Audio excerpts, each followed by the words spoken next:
Hello, everybody, and thanks for joining me, meteorologist Hutch Johnson. We're going to take a look at drought conditions and the changes over the last 7 days with heavy rain, even a little bit of snow. What's changed? The release was today. That's what's in this update. My friends at Robert Gibbons Sons want to tip the hat to first responders with up to $400 off the installation of a new system. Give Robert Gibbons Sons a call today. Let them know Hutch sent you, would you?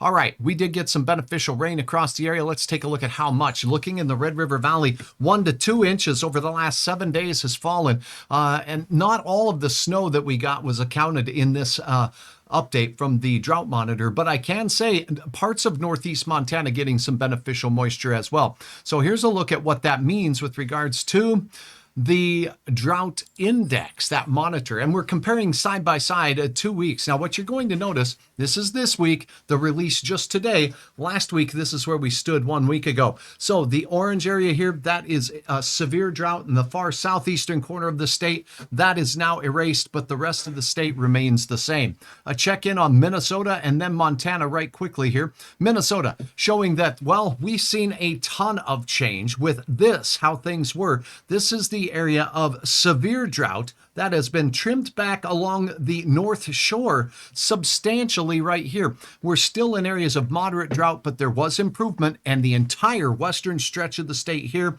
much improved. Still drought conditions in and around Hubbard County on up in towards the Rainy Lake area. Now a look at Montana, as we did get some moisture out there, but the drought conditions are a little bit more tough.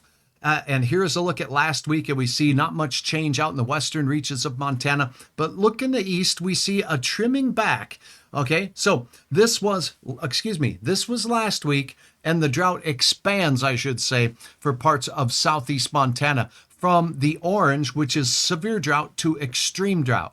But it held its own up in the northeast quadrant of the state where the majority of the moisture fell over the last week or so. So some modest improvement across North Dakota and parts of western Minnesota from the recent rains. Meteorologist Hutch Johnson here. Thanks for checking out my website, hutchesweather.com.